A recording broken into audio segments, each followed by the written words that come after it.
Hi, Namaste, welcome back viewers, welcome back to my channel Vinchira. MCXലെ natural ഗ്യാസിൻ്റെ performance ആണ് ഇന്നത്തെ natural gas. ഇന്നെന്ന് പറഞ്ഞാൽ നമുക്ക് 25th ജൂണിലെ പെർഫോമൻസ് ആണ്. മോർണിംഗിൽ നല്ലൊരു ബുള്ളിഷ് ട്രെൻഡ് ആയിരുന്നു. 11 o'clockന് ശേഷം മാർക്കറ്റ് നല്ലൊരു സ്ട്രോങ് ആയിട്ട് ബുള്ളിഷ് അടിച്ച് കയറിയത് 311 വരെ പോയിട്ടുണ്ടായിരുന്നു. ഇപ്പോഴാണ് മാർക്കറ്റ് കുറച്ച് ഡൗണിലേക്ക് ഇറങ്ങിയത്. നമുക്ക് അപ്രോക്സിമേറ്റ് 3 മണിക്ക് ശേഷം ഡൗൺ വന്നത് 5 മിനിറ്റ്സിൽ ഇപ്പോൾ മാർക്കറ്റ് സപ്പോർട്ട് ബ്രേക്ക് ചെയ്ത് ഇറങ്ങാൻ ശ്രമിക്കുന്നു. അപ്പോൾ ചെറിയൊരു ഡൗൺ ട്രെൻഡ് നമുക്ക് സ്കാൽപ്പ് ചെയ്ത് ചെറിയൊരു പോയിന്റ് പിടിക്കാനുള്ള ട്രേഡ് അവിടെ ഉണ്ടായിരുന്നു. പക്ഷേ സ്ട്രോങ് ആയിട്ടൊരു ഡൗൺ ട്രെൻഡിലേക്ക് ഇറങ്ങിയിട്ടില്ല. 50 മിനിറ്റ്സിന് അതിൻ്റെ കൺഫർമേഷൻ തന്നിട്ടില്ല. ഇപ്പോഴും ബുള്ളിഷ് ട്രെൻഡ് പുൾ ബാക്ക് മാത്രമാണ് കാണിക്കുന്നത്. അപ്പോൾ നമ്മുടെ സോഫ്റ്റ് അവിടെ കറക്റ്റായിട്ട്, അതായത് നമുക്ക് ആക്യുറേറ്റ് ട്രേഡ് ഫേക്ക് ട്രേഡുകൾക്ക് അവോയ്ഡ് ചെയ്യാൻ വളരെ എളുപ്പമാണ്. കൂടുതൽ ആക്യുറസി 15 മിനിറ്റ്സിലാണ്. പക്ഷേ 5 മിനിറ്റ്സ് നമുക്ക് ചെറിയ പോയിന്റ് ചെറിയ മൂവുകൾ നമുക്ക് 5 മിനിറ്റ്സിൽ നിന്ന് എടുക്കാം. പക്ഷേ 5 മിനിറ്റ്സിൽ നമുക്ക് കുറേ ഫേക്ക് ട്രേഡുകൾ കുറേ വരും. നമുക്കത് പ്രത്യേകിച്ചും സൈഡ് വേസ് മാർക്കറ്റിൽ നമുക്ക് കൺഫ്യൂസിങ് വരും. പക്ഷേ ഇന്നത്തെ ബുള്ളിഷ് ട്രെൻഡ് നമുക്ക് കറക്റ്റായിട്ട് അവിടെ ഇൻഡിക്കേഷൻ തന്നിട്ടുണ്ട്. പക്ഷേ നമുക്ക് ഇതുപോലുള്ള ഫേക്ക് ട്രേഡ് അവോയ്ഡ് ചെയ്യണമെങ്കിൽ കൂടുതൽ നമുക്ക് ആക്യുറസിയുള്ള ടൈം ഫ്രെയിം വെക്കുന്നത് ഏറ്റവും നല്ലതായിരിക്കും.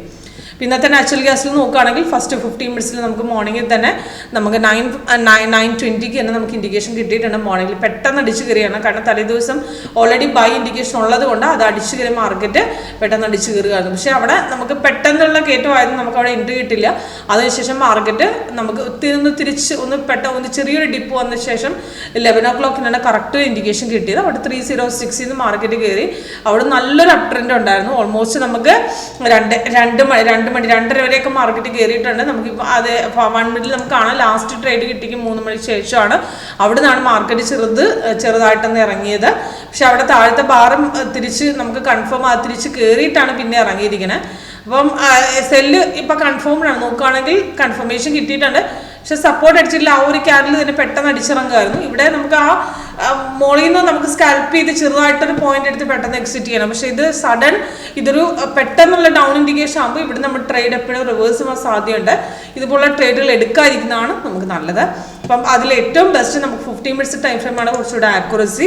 15 മിനിറ്റ്സിൽ പ്രത്യേകിച്ച് നമുക്ക് സൈഡ് വേസ് മാർക്കറ്റ് വ്യക്തമായിട്ട് നമുക്ക് അവിടെ ഐഡന്റിഫൈ ചെയ്യാൻ പറ്റും. അതിൻ്റെ ഏറ്റവും എക്സാമ്പിൾ ഇന്നലത്തെ മാർക്കറ്റാണ്. ഇന്നലത്തെ മാർക്കറ്റ് നോക്കുകയാണെങ്കിൽ നമുക്ക് മോർണിംഗിലൊക്കെ സൈഡ് വേസ് ആണ്. അത് കഴിഞ്ഞ് പെട്ടെന്നൊരു മാർക്കറ്റ് മേലിലേക്ക് കയറി. നമുക്ക് അത് കഴിഞ്ഞ് അത്രയും തന്നെ സഡൻ ഡൗൺ ഇറങ്ങിയിട്ടാണ് തിരിച്ചു കയറി. പക്ഷെ അവിടെ ഡൗൺ സോഫ്റ്റ് അവിടെ താഴെ ബാർക്കുകൾ മാറാത്തതുകൊണ്ട് തിരിച്ചു കയറുമെന്ന് അവിടെ പറയുന്നുണ്ട്. പക്ഷെ നമുക്ക് നല്ലൊരു ട്രേഡ് അല്ലാത്തതുകൊണ്ട് നമുക്ക് അവിടെ എക്സ്ട്രാ കളർ, അവിടെ ബ്ലൂ കളർ എക്സ്ട്രാ എഗെയിൻ കാണിച്ചു തന്നിട്ടുണ്ട് സോഫ്റ്റ്. അതിനർത്ഥം നമുക്ക് അവിടെ സൈഡ് വേസ് മാർക്കറ്റ് ആണെന്ന് നമുക്ക് മനസ്സിലാക്കി തരികയാണ്. മാർക്കറ്റ് ട്രേഡ് റിസ്കി ആണെന്ന് നമുക്ക് കളർ ചേഞ്ചിലൂടെ അവിടെ കാണിച്ചു തന്നു. പക്ഷെ നമുക്ക് സ്കാൽപ്പ് ചെയ്ത് ചെറിയ പോയിന്റ് എടുത്ത് എക്സിറ്റ് ചെയ്യാം. പക്ഷെ റിസ്ക്കിയാണ്. അപ്പോൾ ഇതുപോലത്തെ ട്രേഡ് അവോയ്ഡ് ചെയ്യണമെങ്കിൽ നമ്മൾ ആക്ച്വലി അവിടെ ട്രേഡ് എടുക്കാതിരിക്കുക. അതിനാണ് എക്സ്ട്രാ കളർ അവിടെ കറക്റ്റായിട്ട് കാണിച്ചു തരുന്നത്. പക്ഷേ ഇന്നത്തെ ട്രേഡ് നോക്കിയാൽ അതേപോലെ തന്നെ കൺഫർമേഷൻ കറക്റ്റ് മാച്ചായി. ഇവിടെ സ്ട്രോങ് ആയിട്ട് റെസിസ്റ്റൻസ് കട്ട് ചെയ്തു. അപ്പം നമുക്ക് ആ മോർണിംഗിൽ എടുത്തില്ലെങ്കിൽ റെസിസ്റ്റൻസ് ബ്രേക്ക് ചെയ്യുന്ന ആ ലെവൽ പിടിച്ച് കഴിഞ്ഞാൽ നമ്മൾ എടുത്തു കഴിഞ്ഞാൽ നമുക്ക് ആക്ച്വലി നല്ലൊരു ട്രേഡ് കിട്ടിയിട്ടുണ്ട്. ഇപ്പം നോക്കുകയാണെങ്കിൽ ഒരു പുൾ ബാക്കിൽ നിൽക്കുകയാണ്. പക്ഷെ അവിടെ സെല്ല് തന്നിട്ടില്ല. തിരിച്ച് നമുക്ക് ഇവിടെ ട്രേഡ് എക്സിറ്റ് ചെയ്യാം. റിവേഴ്സ് പോകുന്ന സമയത്ത് ട്രെൻഡ് കാണിച്ചു തരും. തിരിച്ച് മാർക്കറ്റ് അഗെയിൻ കയറുമ്പോൾ നമുക്ക് വെയിറ്റ് ചെയ്തിട്ട് അടുത്ത എൻട്രി നമുക്ക് എടുക്കാം. ആ സമയത്ത് റീ എൻട്രി സജഷൻ തരും. അപ്പോൾ സിമ്പിളായിട്ട് മനസ്സിലാക്കാൻ പറ്റുന്ന സ്ട്രാറ്റജിയാണ്. വളരെ എളുപ്പമാണ് മനസ്സിലാക്കാനായിട്ട്, പ്രത്യേകിച്ച് ഫ്രഷേഴ്സിന്. അപ്പോൾ കൂടുതൽ ഡീറ്റെയിൽസ് അറിയാൻ താല്പര്യമുണ്ടെങ്കിൽ കോൺടാക്ട് ചെയ്യാം.